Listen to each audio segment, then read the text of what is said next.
So we are going to get started. I am 𝗖𝗙𝗩𝗃𝗏. I work in marketing here at LedgerGurus, and I have three awesome people on here with me. I have Christopher. Christopher, you're going to have to help me with your last name, though. How do you pronounce that? It's Papilli. It's a Okay. very Italian name. Awesome. Okay, and then we also have Kevin Cox. Both of them are from Avalara, and they work in sales. And Lauren is our service delivery manager here at, or director, service delivery director here at LedgerGurus. And I'm really, really excited to hear what these folks have to say. They're all very, very knowledgeable in sales tax, and they're going to be able to, some housekeeping things that we need to talk about. So there's going to be several polls throughout because we want to know how we can best help you guys. Also, the question and answer is going to be open the entire time. So if you have questions, please feel free to put them into the Q&A box. And we will do our best to answer them, whether we type in the answer or we answer it live on the webinar. We want this to be very interactive. So, Chris, let's get started. I'm going to end the poll first. And it looks like we have quite a few people working in consumer product businesses and some accountants. So that's, yeah. Fantastic. And happy Halloween, right? Yes. I have my Jack Skellington mask over here ready to go, but I didn't want to scare anyone. And Lauren, the orange looks fantastic. I love it. Thank you for playing along. Just for Avalara. Well, great. So, Kevin, I don't know, do you want to introduce yourself really quick? Maybe talk about Pac-Man? Yeah. Well, that's all I talk about in life. It's sales tax and Pac-Man. All right. I didn't want to blur out my background because that's half of my personality right there. But other half, sales tax. Nice to meet everyone. I've been at Avalara. I'm one of the newer guys, actually. I've been here since earlier this year. I'm learning from the best right now. This is actually my first webinar as a panelist, so I appreciate it. It's an honor. If you're ever in Raleigh, North Carolina, where I'm from, free play. I don't charge for it. And sales tax. Let's go. You guys ready? Fantastic. Yeah. So, and then I'm Chris. I started at Avalara in 2014. I came over thinking sales tax was going to be super simple. I think in North Carolina where I live, it's like 7.25%. And I was a chemistry major, so math, super easy. Started at Avalara and just realized how complex it actually is. And I'm guessing that's why everyone here is on the call. So what we're going to go through today, kind of why sales tax, like who cares? Like, why does it matter? We're going to talk about some of the historical nexus, what that connection with the state means. We're going to talk about the different steps to managing sales tax, and then we'll kind of wrap up with tips to streamlining and how Avalara's partnership with LedgerGurus can really help everyone on this call. With that being said, Kelly, we'll turn it over to another poll question. Yes, we want to know, what is your biggest sales tax challenge?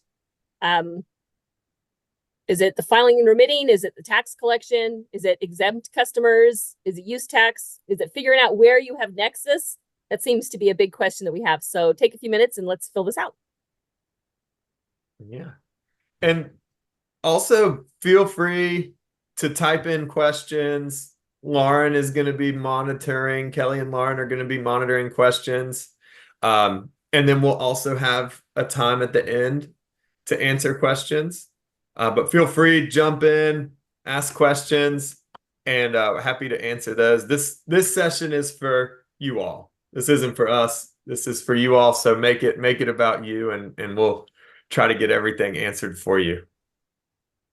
We're going to leave the poll open for about another 30 seconds. But right now, it looks like Nexus footprint and the filing and remitting are neck and neck. So it looks like those are major issues for a lot of people. Oh, wow. Yeah, understandable. Okay, why don't you go on, and then as soon as this closes, I'll share the results. Okay, well, fantastic. So, I think that's a great segue, Kelly, because, when we talk about the 5 steps to managing tax compliance, that most important step is understanding where you need to collect and remit tax. Yep. And actually, that's what's coming up. Are you guys seeing the results? Yeah. Oh, that's fantastic. Awesome.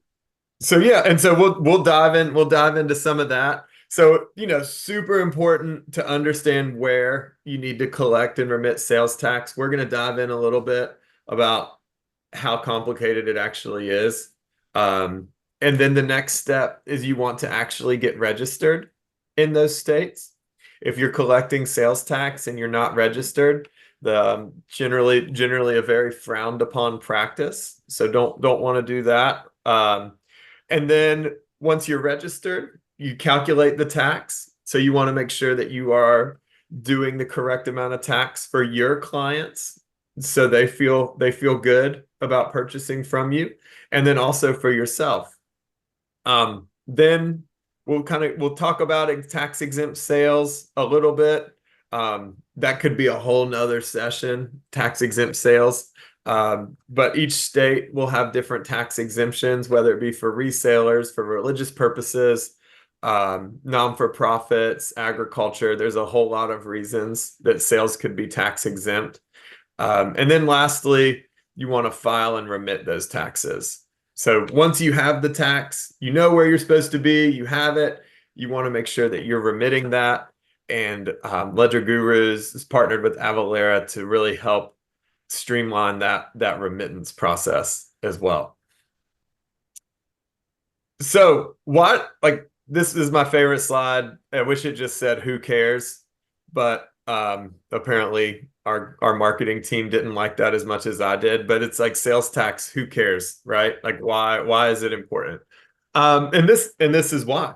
45 states rely on sales tax as their most important or their biggest stream of revenue. Their biggest singular stream of revenue is sales tax. And what you see, there's 45 states on here. There's over 1,400 different taxing jurisdictions within those 45 states.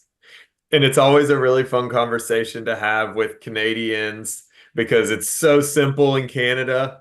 And then they start selling into the US and they're like, wow, this makes no sense. And they are absolutely correct. It does not. So that's why sales tax matters.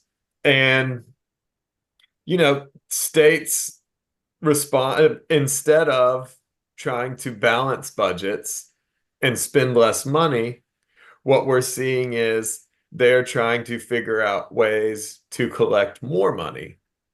So instead of, and what they're doing is they're hiring more auditors, they're increasing the volume. Hopefully no one on this call has been through a sales or use tax audit. That could have been a good poll question. But hopefully no one has been on one. And then they're changing these economic nexus laws. We've seen states like Alabama that started at $500,000 for economic nexus.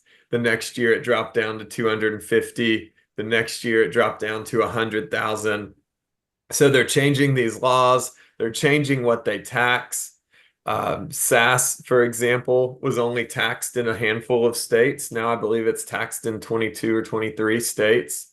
So more and more states are finding different ways to find that revenue. So we'll talk a little bit about Nexus. And I don't know, Kevin, do you want to describe what Nexus is from a physical presence, from an economic presence? Yeah, I'll take the baton. So we have 2 types. We have physical nexus. Physical nexus meaning where you are physically located, right? Where you have employees, where you have office space, where you have inventory, where you have employees or 1099s going in different states, performing services, maybe going to trade shows. These could actually trigger what's called that physical nexus, where you would need to register to that state to start collecting and remitting sales tax. On the other end of it, economic nexus, this is when you are selling into these states, right? This is when you need to start registering to the states to collect and remit sales tax. Every state's different. Most commonly, what you're going to see depicted right here is if you reach $100,000 in sales or 200 transactions in a 12-month period, you would be triggering Nexus in these states. Then you would need to register to that state to collect and remit sales tax. Yeah. So hopefully everyone is as thoroughly confused as I am.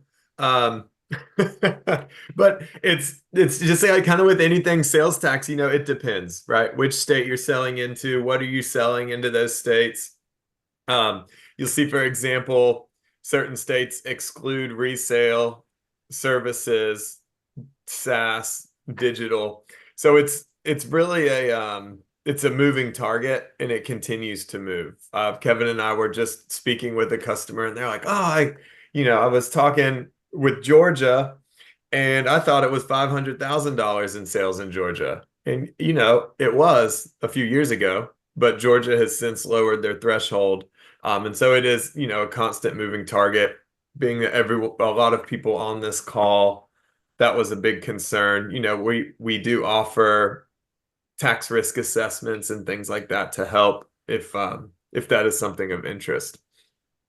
So we'll talk a little bit about what is available to you outside of automation. And, a lot of different ERP platforms, a lot of different e-commerce platforms offer you a way to manually track and keep up with sales tax. And a majority of those are going to be zip code based.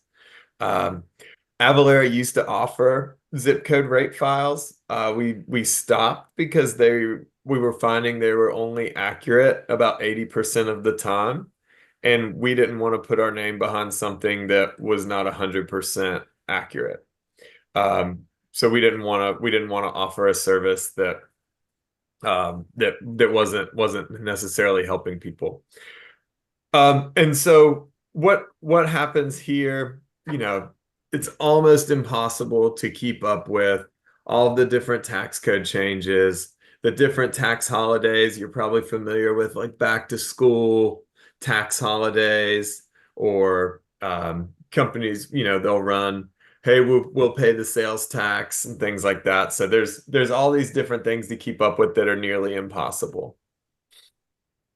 I'm gonna kind of move ahead, and this is, Kevin, I'll let you talk about this one. This is actually one of my favorite slides.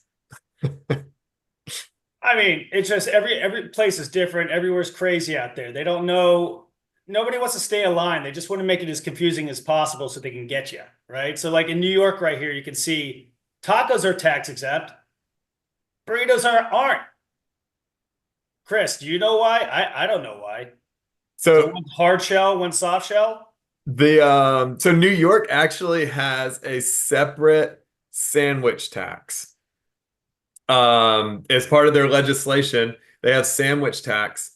And then, I mean, I feel like I have to tell everyone, but in New York, hot dogs are actually considered sandwiches. So we'll just go ahead and end that debate right here. If New York says it, it's true. They tax hot dogs, they tax tacos, because those are both considered sandwiches. Burritos, not considered sandwiches. Stuff. Yeah, then in Indiana, what's kind of crazy is they have a grocery tax exemption. And if a product has flour within the first 3 ingredients, it is considered a grocery item. So Snicker bars do not have flour within the first 3 ingredients, but Kit Kat bars and Twix bars do. So they fall into that tax exemption. Interesting. Yeah, so now everyone's kind of getting into our world now. Like, oh, this is just so wild. Cool. So some other things. So we talked a little bit about product taxability there, and different products. But what more people? I don't know how many people on this call sell Kit Kats and Snickers and Twix. But anyone that sells anything does deal with shipping. And shipping is taxed different state to state. Sometimes it's based on if your products are taxable. Sometimes it's just based on if that service is taxable. Then we also have drop shipping. Avalara refers to this as the Bermuda Triangle of sales tax. Because the tax gets lost, we don't know who has the liability, where is it going, who's buying it. And so it's really fun to deal with. And I'd say that tongue-in-cheek fun. Kevin and I have a different view of fun than probably most people on this call. Then, we're talking about exempt sales. If you're selling to tax-exempt customers, government entities, resellers, manufacturers. And then if you're adding new products, and adding new products just comes with growth, comes with changing, and just being able to keep up with how those products are taxed state to state. So we're going to go through tax returns as well. Just very important. Each state is going to have a different form. Very important that you know which form is to be filed. Very important, to break out the different types of sales. A lot of states are going to ask you to do each jurisdiction broken out separately. They're going to want to see your marketplace sales. They're going to want to see your total gross sales. And each state has a different time that they want these filed. They have different rules around prepayments and things like that. And so it's just not something that you necessarily want to keep in-house. And I want to jump in real quick here. At the very end, we are going to be giving you a link that you can go to. If you're like, man, this stuff is way too confusing, I don't want to do this myself. We can help here at LedgerGurus, and we're going to be giving you a link to start that process. Anyway, continue. Yeah, and Kelly, that's perfect timing because now we're to poll number 2. Awesome. How much time do you guys spend on sales tax? None? Less than 2 hours a month, 2 to 10 hours per month, 10 plus hours per month? Like, how much time is this taking you? Yeah. And we talk with people that are in every one of these categories. Typically, if you're not spending any time managing sales tax, you're just avoiding it. Which is a problem, folks. It really is something that you need to be paying attention to, even if you're brand new. Yeah, the old, what is it? Who the bury your head in the sand. I want to say a flamingo, but I don't think flamingos bury ostrich. Ostrich. That's what it is. But yeah, not the ostrich approach, not the best strategy. No, we actually use an icon or a graphic of an ostrich in one of our master classes on sales tax. It's like, don't do this. This is a bad idea. Pay attention. Pull your head out of the sand. Yeah.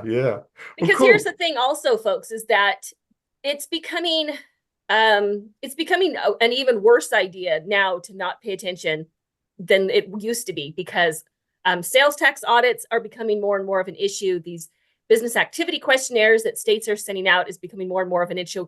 I'm not going to go into too much detail because I suspect you're probably covering some of that later on, right, Chris? Yeah. But it's a big deal, folks. Pay attention. Okay, I'm going to end the poll. It looks like there are some people who aren't paying any attention at all. There's some people that are spending, various amounts. So we're going to help on this. Okay. Yeah. Back to you, Chris.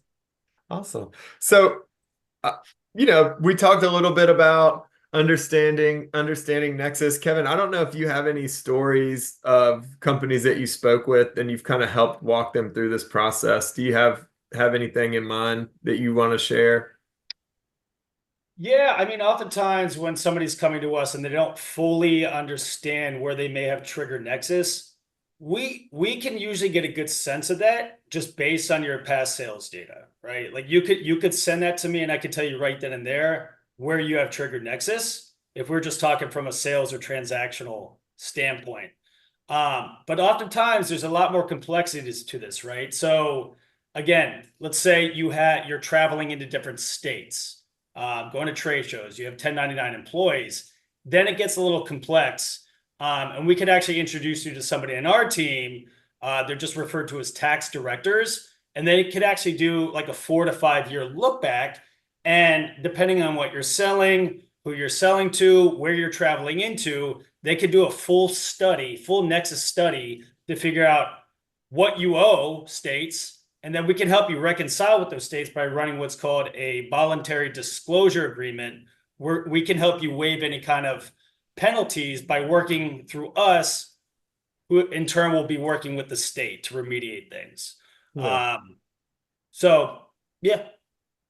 And that's something, you know, and that's something we work with LedgerGurus on as well. So those questions come up, obviously, go to LedgerGurus and they'll point you in the right direction for next steps. But that is, you know, one of the most difficult things is just understanding those Nexus obligations. They do change state to state. Some states like Nevada that have a lot of trade show activity, you have to spend over a certain amount of time in that state before you would trigger Nexus. Other states like a Kansas, if you just set foot in that state, then you would have created that Nexus in Kansas, and they would expect you to create, file, and remit. And so that's something, you know, if you have questions, something great to work with LedgerGurus team. If they need Avalara, they'll bring us in for those evaluations and things like that. But it is something we work together on. And actually, I have something. I'm going to be putting a link into the chat for our download that's called the 10 Steps to Ensure Sales Tax Doesn't Burn Down Your E-commerce Business. We have a whole section in there about Nexus, as well as a chart at the end that has all of the economic Nexus thresholds by state. So I'm putting that into the chat right now. Oh, it's fantastic, Kelly. And I just had a quick story I wanted to share. There was this company called the Mattress Queen, and they were based out of Oregon. And I don't know if we know or not, but Oregon does not have a state sales tax. And so the Mattress Queen was not charging sales tax. And this auditor would he'd go get coffee every day. And he was sitting at his normal coffee spot, and he noticed the bridge from Oregon to Washington that this Mattress Queen truck would drive by, you know, every day. He'd see a couple of them every day. And he's like, huh, that's super interesting. Let me go talk to the Mattress Queen. And he went, and they had sold millions of dollars of mattresses into the state of Washington, had never gotten registered. And they ended up having to close their doors because of the amount of outstanding sales tax, right? So Washington is very aggressive. That's not the first kind of nasty story that I've heard from a Washington auditor. yeah. And Lauren, correct me if I'm wrong, you want to get ahead of this. You want to reach out and understand it before that Washington auditor reaches out to you. Oh, absolutely. This is one of those things where if you do bury your head in the sand, the liability just doesn't go away. When you hit Nexus in a state, you just continue to create a liability for yourself that you're going to be responsible for. And so you really need to be aware of what obligations you have. And if you're not compliant, you want to talk to Avalara, talk to us, and we'll come up with a plan with you. You know, we want to make sure that we're helping you make good business decisions, right? You have to take that into account. Sometimes it doesn't make sense to be 100% compliant, compliant down to the little penny, but you'll want to have a conversation and see what we can do to help you out and to create a better relationship with the states. Yeah. If and when you are connected with us at Avalara, you're not just dealing with me, a sales guy. I can actually introduce you to somebody that used to be an auditor. They'll tell you exactly what you need to know, and all conversations with us are completely confidential. So don't think if you're breaking any laws, you have any liabilities, we're going to take that information to the state. That's not how this goes. So don't worry about that. And that, you know, I think that's a good segue into the registration piece, and remittance. So once you have created that link, created that nexus to a state, you'll want to get registered in that state. And I'll tell a little story. So we actually run into this quite a bit when companies are being acquired or companies are trying to get funding. And part of that kind of acquisition process that is historical liability review. And we were working with a company, and this individual was due about $2 million, and this money was put in escrow until he was able to have their tax liability figured out. And so what he had to do is he had to go back, he had to go through the registration process. In some states where he owed a little bit more money, they will also accrue penalties and interest on that back tax that's owed. And so there's programs out there such as the voluntary disclosure program in which we can get penalty abatement from those states. And also we are able to limit that liability look back period. So not only are we able to, Texas is a great example, because if you've created Nexus in Texas, not only does it run, but Texas has an unlimited liability look back. If you were to go with that voluntary disclosure program, they then limit that liability look back to the past 5 years. So great reduction in tax, plus we get the reduction in penalties and interest. So I just got a question that came in. Does Avalara have attorney-client privileges that legally allows them to not have to respond to legal requests for information? So we do not, no, yeah, we would not do that. That would be on our clients to respond. We only provide the information. We only provide the information to our clients. We do not provide information to the states that has not been signed off on and approved by our clients. Awesome. Kelly, just to go a little bit further with the VDA, if a client wants to do a VDA and they're working with us, we'll go to the state, and the state understands that we're going confidentially to the state. We do not provide any information to the state as to the identity of the company. And that is only revealed after an agreement has been decided. And it is penalties and the look back can be limited. The states do not actually, in my experience, they don't waive interest. Chris, you might have seen things a little differently, but that's not something that the states, that in my experience, the states do. Yeah. So yeah, no, that's correct. Penalties and look back. Mm-hmm. Yeah.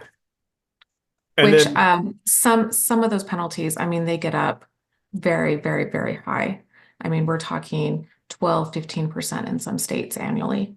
So, Right. I think I heard somewhere that Washington's is 39%. Is that true?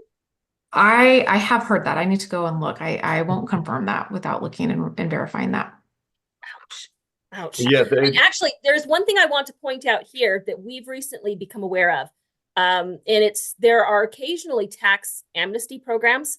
Massachusetts is getting ready to start one tomorrow that will go through December 30th of 2024. And if you will, if you'll go in and you'll do this tax amnesty, then it's an opportunity for you to pay the taxes and interest and register and get your returns in, but not have to pay the penalties. Those penalties can be waived. So there are things that can help you. It can be really scary if you've got a lot to do. I mean, a lot of back taxes that you're dealing with, but it doesn't have to be like, don't let it paralyze you. There are things that you can do to get on top of it and get compliant again. So continue. It's like yeah. Kelly had a question in the chat. So if I haven't met the requirements for a Nexus in the state that I made a sale, do I just not collect the sales tax for the sale then? I live in New York. Good question. So unless you have Nexus there, Kelly, unless you're physically in New York, you do not need to collect sales tax unless you have that economic Nexus. So you cross their threshold, which is 500,000. and 200 transactions. So no, if you do cross the threshold, however, every dollar, once you cross, you're liable for. So that's when you're going to want to register, probably register a little bit before crossing the threshold, just so you can start collecting that sales tax right away. Ooh, great question. Thank So you, I Kelly. just want to make sure that we make that super clear. You are not responsible for sales tax before you cross the threshold. And you are not after you cross the threshold, you are not responsible for all the sales tax before you cross the threshold. You're only responsible from the threshold on, but you are responsible from that point on. Let's add to that point. Even if you have hit Nexus, you're responsible for that sales tax, but you are not allowed to collect it if you are not registered. So please do not collect sales tax unless you are registered in a state. Yes. Because it's illegal. We've run into that quite a bit as well, Lauren. And yes, the states. Our biggest cleanup projects come from really well-intentioned sellers who they'll go in, usually on Shopify, they'll turn on their tax settings everywhere. They think they're doing a good thing. But if you're not registered, you actually don't have a way to remit, and you're not allowed to hold on to those funds. So please don't collect unless you're registered. So we just had another question come in, and I don't know the answer to this one. So hopefully you guys do. What is a reciprocal state, and how does that help if our state is reciprocal? I don't have any experience with that. Chris, do you? I'm not sure I understand the context of a reciprocal state. Okay. If you want to provide a little more maybe a little clarification there would help. Yeah, so Penny, go ahead and give us more information on that so we can answer. And in the meantime, let's continue on. Looks like Kelly also had a follow-up question. Do I print, if I do print on demand, does that count as having Nexus? They are located in a different state. So, Kelly, it might be good to take this. Maybe we just have a quick conversation afterwards and kind of dive into your specific scenario. I'll just make a really quick comment there. That's getting into drop shipping, which that's the Bermuda Triangle that Chris was talking about earlier, where the complexity really goes up a few notches. So yeah, why don't you ask some questions and then we can maybe talk offline. Okay, perfect. So we'll keep going in, and the next piece. So now we have understood where we have that tax obligation. We're understanding our physical and economic nexus thresholds. We are registered in the states that we need to be collecting tax. Now the real fun begins of actually being able to calculate the correct amount of tax. And this is a really great example on Locust Street. I have a feeling that 7501 Locust Street gets a lot of packages from his next door neighbor at 7495 because they are saving about 4.5% sales tax by getting their stuff shipped next door. And I would just have to assume that they are really good friends, or they really don't like each other because he's getting all his packages. But these are like, this scenario happens way more than you think. I was working with companies that one side of the highway is taxed different than the other side. So they would have an address with a sign at one side of the highway. The sign said deliveries with an arrow this way, just so they could save that 2 or 3% sales tax on all their orders. So not only are there these jurisdictional boundaries, which make very little sense, but there's also different tax rates, there's different tax rules, and different rates, rules, and then the boundaries as well. So with the tax rules, that's around like the shipping is taxed differently state by state. A Twix is taxed a Kit Kat or a Twix is taxed, a Snickers isn't. And we actually have some fun examples of those tax rules. Kevin, I don't know, want to know. I know you're from New York. If you want to talk about bagels. I mean, I lived there for, all right, we'll just say I'm from New York. Yeah. So if you're in New York, you know, a whole bagel, funny enough, it's exempt. Why? And then If it's sliced, it's taxable. So, you know, rule of thumb, just, you know, take the extra time to cut that bagel. You're going to save yourself a little cash. that's the Cox family motto. Right? Yeah. So, and then, you know, everything's bigger in Texas, even waistlines. They give you a tax exemption for buying more than 5 donuts, right? So they're encouraging that. And just, you know, there's just different crazy laws state by state. This is just an example, just so you can see how ludicrous some of this stuff is. And we'll go on just a little bit more. So the other piece is just being familiar with the laws. Some states are destination based, so the tax is based off where you're shipping to.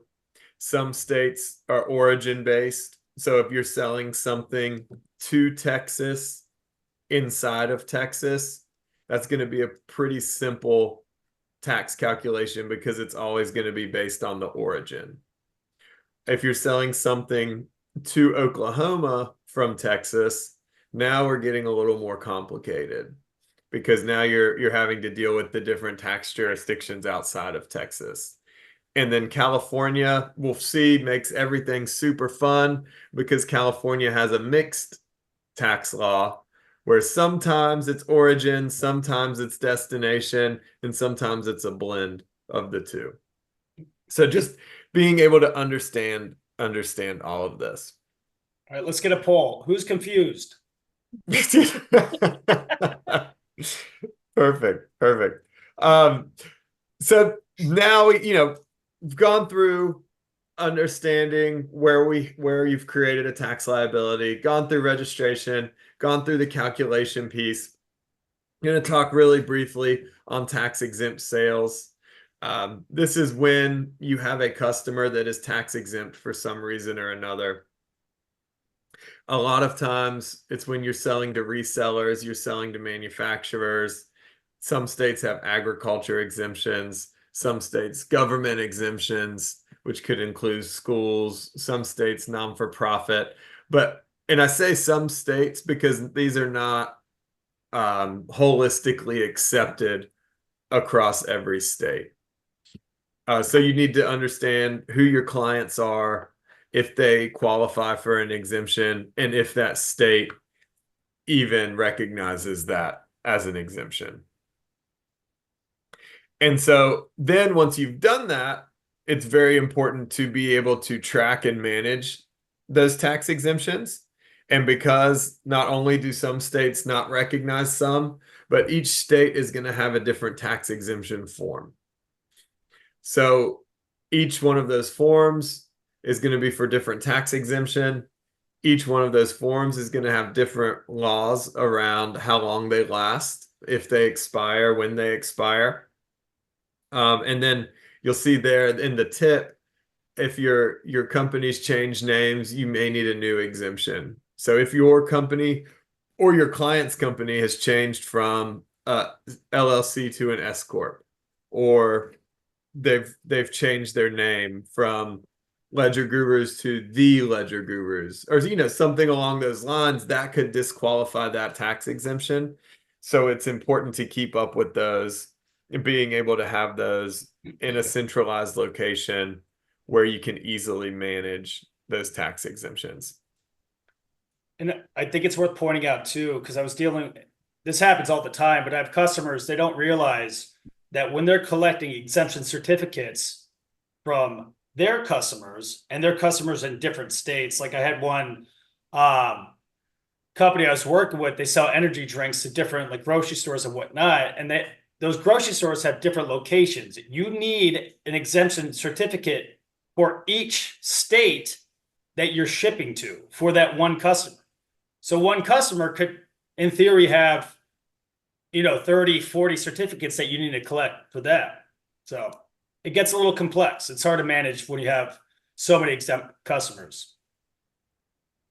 Yeah. You do have some exemption certificates that do cover multiple states. So you have the SST exemption certificate and then the MTC exemption certificate too.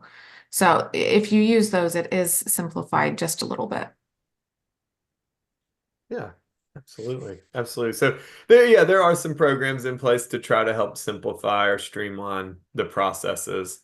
But it's, still very important that those are recognized and qualified in those states only, because, while they would count for the 24, 25 SST states, they wouldn't count for the other 20 states that you may have tax exemptions. So it's important to note where your clients are tax exempt. Then the last piece here is going to be around tax remittance. And so with the tax remittance, I know, spoiler alert, it's going to be different for each state, right? Each state has a different form. Each state's going to have a different timeline. And they're each going to have their unique requirements. And so some things to keep in mind: there's different ways to file. Some states do the e-file. Some states will still allow paper remittance. When we talk with companies that have been doing it for a very long time, maybe there's someone in the back office that's still filling out those forms by hand. They're going to be different due dates. Some are due the 15th, 16th, 17th, 18th, 25th, 20th. And then states are going to also offer, from time to time, they'll offer they're going to offer timely filing incentives. So you'll actually get some money back for paying on time. And then they almost always are going to charge you more if you're filing late. And so it actually costs you to not pay on time. And so with this, Avalara has a fantastic partnership with LedgerGurus in the sense that, and I'll kind of jump over to the next slide real briefly, in the sense that, Avalara on our side, we're going to be able to help maintain that tax calculations. We're able, with LedgerGurus, able to help you figure out where you have those tax requirements. So where you have created that link with the state, or you've created that nexus with the state. And then we're also able to help with those sales tax exemptions and managing those. And then working with LedgerGurus is able to take that data straight out of Avalara, and they can create, file, and remit those sales tax returns on your behalf, ensuring that they're going to be on time, they're going to be filed correctly, and then also notices that are received from the states are going to be managed as well. And Lauren, I don't know if there's anything you want to add to that process. Yeah, I would say where, as a tax professional, in my opinion, Avalara just stands out as the expert is in calculating sales tax. So AvaTax is really, for me, where Avalara shines. They do such a great job. There are thousands and thousands of tax, sales tax jurisdictions and rates, and it's crazy. And so you really do need to have the support of a software like Avalara, like AvaTax. I think to add to that too, I think we touched upon it a little bit, but a lot of other tools that do sales tax calculations, they're only using zip codes to determine that tax rate. And as we kind of went over on these slides, there's going to be some zip codes that have multiple jurisdictions within, so they have different tax rates. So it's not going to be accurate. You might be making overpayments, and then you're going to have to refund your customers. You might make an underpayments to the state.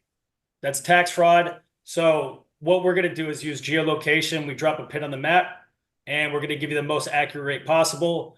We have a team of about 80 to 90 tax researchers Their sole purpose is to keep up to date with all the rates and tax law changes out there. So we do provide you with the 100% guarantee this is going to be accurate.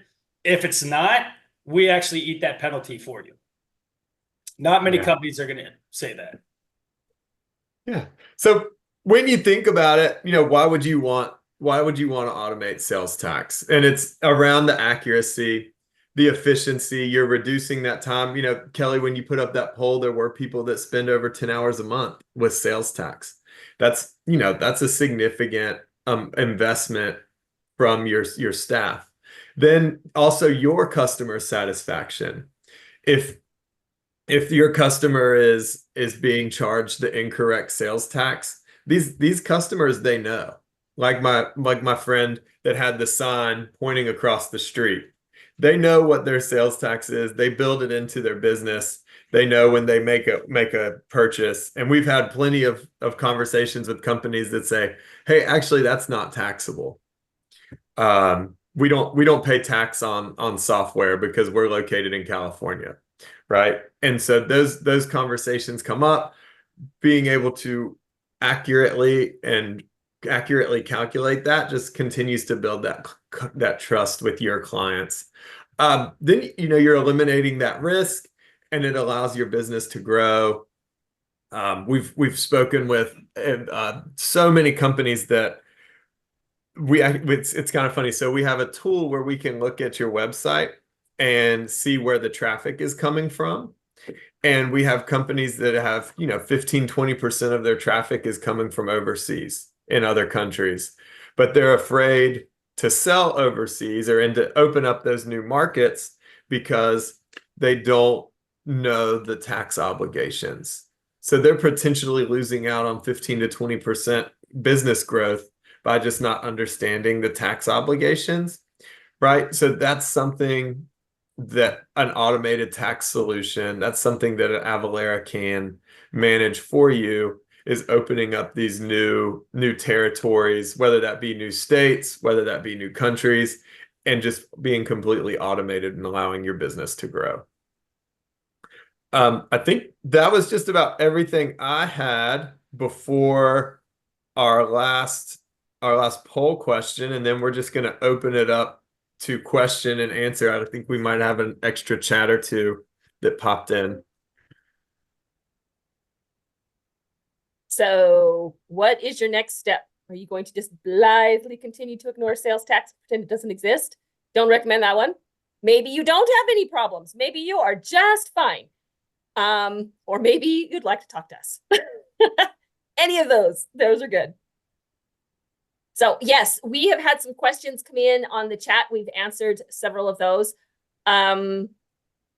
If you have any other questions, please put them into the Q&A, because we're happy to answer whatever we can help you with. Yeah.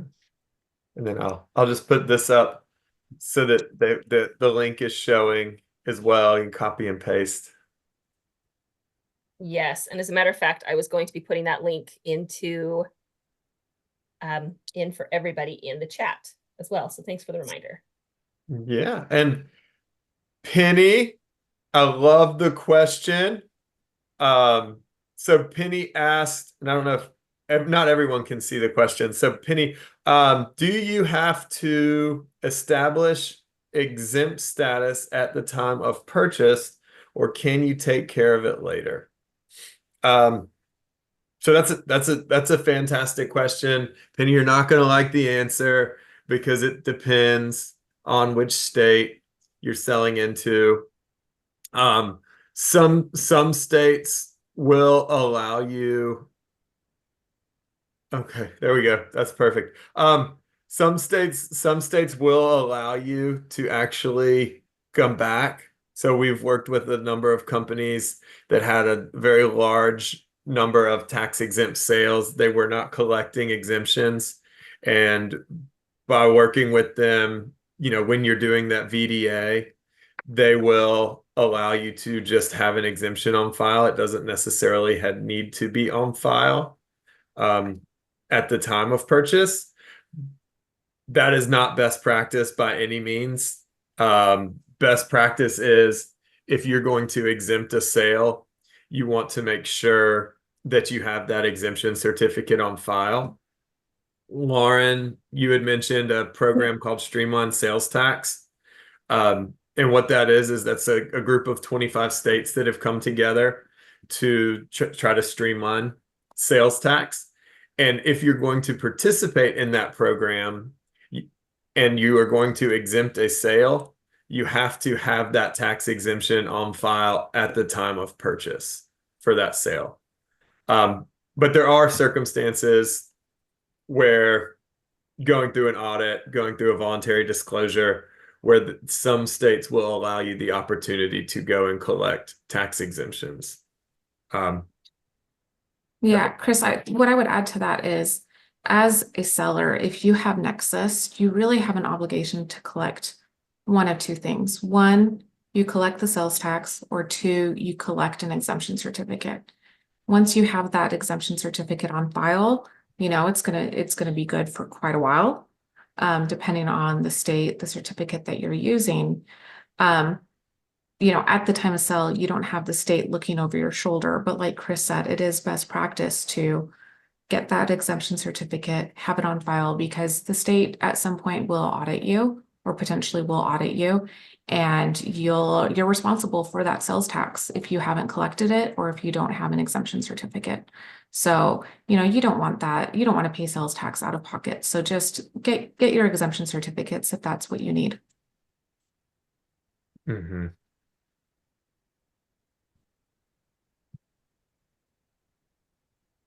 Any other questions pop up? Kelly, Lauren, anything else? I'm just reading one from Joey right now. Any recommendations for high volume transactions for small cost for small e-commerce clients?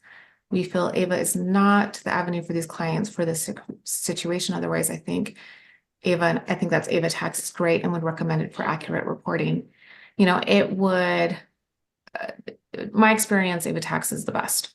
That's just the way it is. You know, at LedgerGurus, we do lots of reconciliations for our clients, where we're really looking at the difference between what was collected and what the state is telling us we need to remit. And Avatax has always been the best at that. Otherwise, it's going to depend on what sales channel you're selling with. If you're with Shopify does have their own sales tax engine software that will do it for you.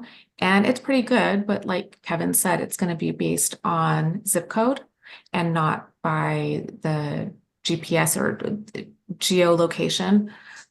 So it won't be as accurate, but it will get you really, really close and really close. And just to add a little color, Lauren, you know, as a company, we had to pick a pricing strategy, and we understand that pricing strategy does not work for every single company. So, you know, there are scenarios like what was just brought up where we are able to customize agreements to better help your business. Some companies, our pricing model works incredible for. Some companies, it doesn't.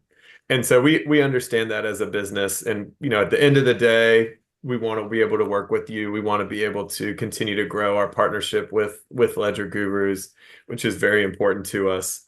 And, you know, if we're not able to partner with you as an end user, then we're not able to help. So just, you know, happy to have those conversations offline.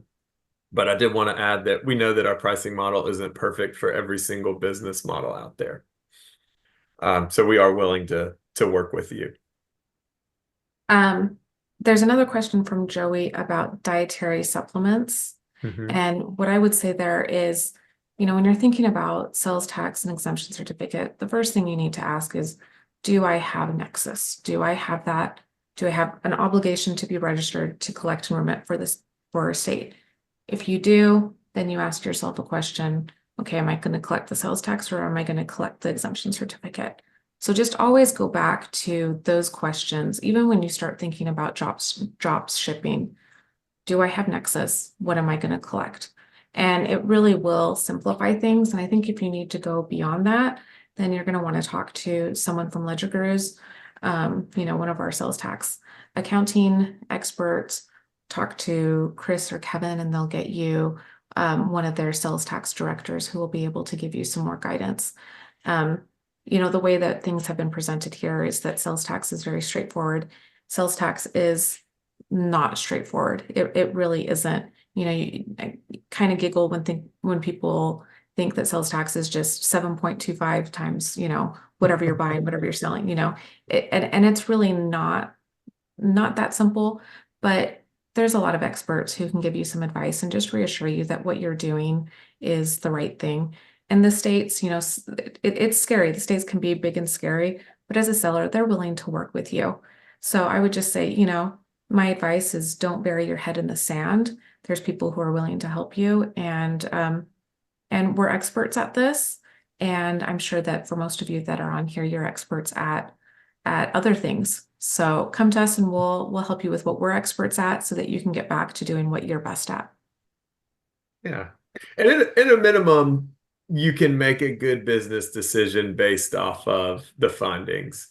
So that way anything comes up, it won't be a surprise, right? You'll know, hey, maybe I owe $500 or $600 in back taxes in Texas. Like I'm fine with that. If they find me, they find me. Or maybe it's the opposite. I owe $500 or $600 in Texas. I want to get this taken care of now. I want to get this liability off the books. So in my opinion, in my experience, Lauren, it's always better to know what that liability is as opposed to being surprised by it. Yeah. Make a decision, not just not making a decision is a decision, right? And it's one that's just going to lead to issues down the line. Yeah. Well, thanks, guys. Can you hear me okay? I think we lost me for a minute. Okay, awesome. Good. Anyway, thank you. This has been delightful. I'm hoping that everybody who has attended has found this to be really, really helpful. Continue to reach out. I did put the link to our contact page into the chat, and which is the same one right here. And we will talk to you folks later. Have a great rest of your day. Yeah. Happy Halloween. Thanks, Don't eat guys. too much candy. Thanks, Chris. See ya. Bye. Bye all.